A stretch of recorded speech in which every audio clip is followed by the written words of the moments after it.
Mas nós precisamos voltar lá no Maranhão colonial para Voltar entender lá mais no ou menos Grão-Pará. como que é essa história, né? No Grão-Pará. A gente precisa Como é que o voltar Maranhão, lá no Grão-Pará. ele recebeu esse título de Ele Grão-Pará? sai do açúcar e do algodão, uma potência econômica, né? Migra para o algodão e se torna um dos estados mais importantes e não, literalmente entra no século XIX e não se moderniza.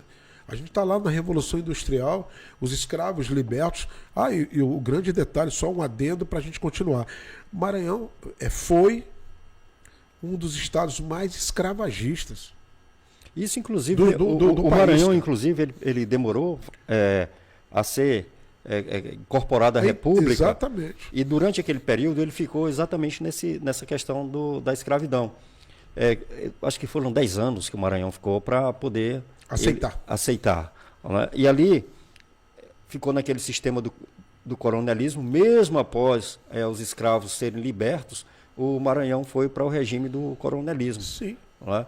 E isso aí que arrebenta o Maranhão, Heron, porque o Maranhão ele não aceita, e assim como não aceita a libertação dos escravos e muito menos aproveita a mão de obra dos ex-escravos, para que a gente pudesse entrar na era industrial de maneira... A gente não recebeu revolução, a gente não entendeu o conceito de Revolução Francesa, de Revolução Industrial. Ali, conceitos que estavam ali para todo mundo saber. E sabe qual é o grande barato disso tudo? É o seguinte, de estado fracassado, que era São Paulo, uma das maiores cidades do mundo. Uma das 9, né, me corrijam aí, uma das 10 cidades mais importantes do planeta Terra, São Paulo. Sai de um momento negativo, histórico, onde os bandeirantes, né, tem toda aquela história por trás, transforma, mata, esfola, mas transforma o Estado. E o Maranhão, que vem com uma superpotência e não consegue industrializar. Aí olha que interessante. O Maranhão, na época, era o segundo estado. Era o segundo estado, era o primeiro estado. Era o primeiro, cara. né? Porque tinha a capitania, exatamente. Né? E depois o Maranhão. Exatamente. Aí a gente chega naquele lance que eu sempre falo para o amigo, né, que nós temos um século de direita governando o país. E a gente chega a 1966... Na verdade, Ricardo, nós só tivemos 7 presidentes de direita, 7 presidências só, de né? direita. E 2 de esquerda. 7 mandatos. Sim. Tá? 7 mandatos de esquerda.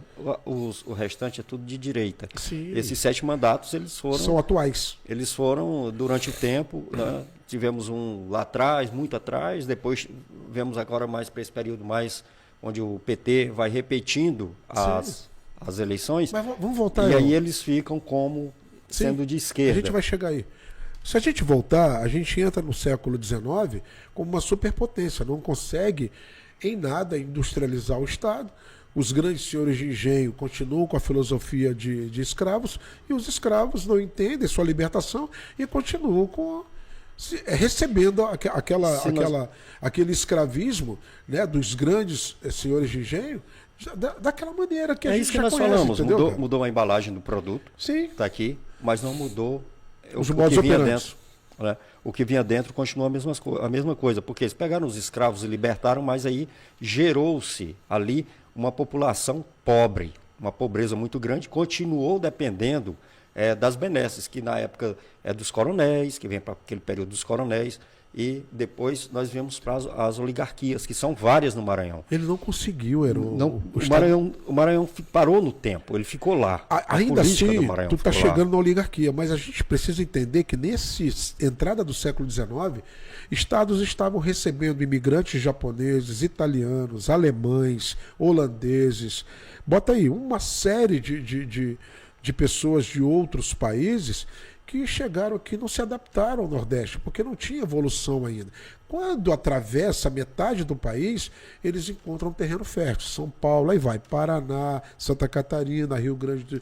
Que era uma mudança, Mato na verdade, Grosso. uma mudança de mentalidade. O maranhense ainda assim continuou errando e o país só deteriorando. Chegamos ao período de Vitorino Freire e com Vitorino Freire vem José Sarney e em 1966 Sarney entra naquela política chamada modernização conservadora, que aí lasca tudo, pega a riqueza do Estado, concentra ela e entrega nas oligarquias, que era melhor.